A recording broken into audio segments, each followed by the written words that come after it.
Il y a toujours dans la vie des formes de coïncidences, en tout cas des événements qu'on prend pour des coïncidences. Par exemple, ici, on est à la Sirène.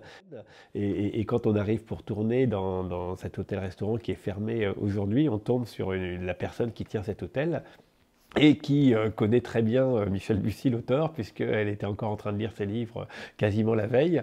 Et donc, évidemment, elle est ravie que le prochain roman se situe finalement dans cet hôtel-restaurant dont elle connaît très bien l'auteur. Donc, il y a une forme là, de coïncidence presque étrange, mais qui ne l'est pas tant que ça, finalement, puisque je suis un auteur normand et que ce n'est pas si étrange, finalement, que quelqu'un lise mes romans en Normandie. Donc, voilà, donc, on peut regarder soit le côté purement coïncidence en se disant c'est incroyable, ou avoir un côté plus rationnel et se dire après tout, voilà, quelle est la chance exacte que ça arrive, et finalement, voilà, ça n'est peut-être pas si étrange que cela. Et là, ça renvoie à la construction des romans aussi, il y a une coïncidence absolument incroyable. Évidemment, les lecteurs ne vont pas y croire, c'est un peu la fin souvent des Molières où ah j'étais ta fille, j'étais ton père, j'étais etc. Et là on n'y croit pas vraiment, ce sont des coups de théâtre très très téléphonés.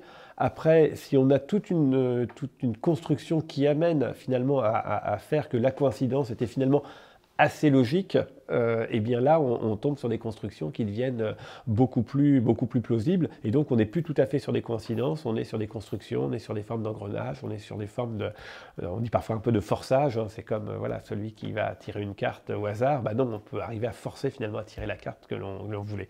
Donc je pense que là voilà, c'est un peu ça le travail du romancier, c'est de faire qu'il y a certaines coïncidences que l'on rend très crédibles, parce que finalement ça ne pouvait pas se passer autrement.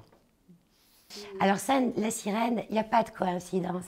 Je crois que tout se tient, ou alors, bon, c'est le destin, on ne va pas rentrer dans des débats très philosophiques. La semaine dernière, j'achète son nouveau roman, et puis ce matin, lundi, à une semaine de ma reprise, Michel Bussy sonne à ma porte et m'annonce la grande nouvelle, c'est que son dernier roman se passe à la Sirène à Yport.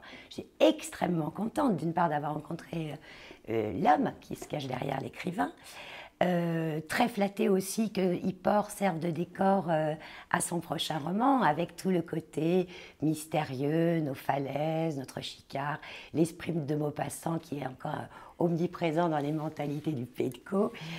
Donc j'ai qu'une hâte maintenant, c'est de voir le livre. Pas de le refermer, parce que quand on l'a refermé, on a fini et qu'on a envie d'y rester, mais en même temps, on est haletant et pressé d'avoir la fin, parce qu'il nous balade vraiment. Et ça, c'est très fort. Par rapport à son écriture, c'est de la littérature, c'est bien construit, c'est une écriture propre, simple. Et je pense qu'effectivement, c'est un écrivain qui, toute génération confondue, sait amener donc l'aspect polar. Moi, je suis une grande dévoreuse de caractère, évidemment. Le genre thriller, c'est un de mes genres favoris.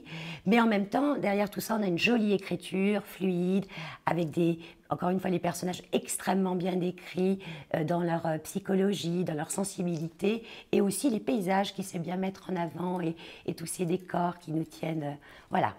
Donc, je suis très contente de cette aventure.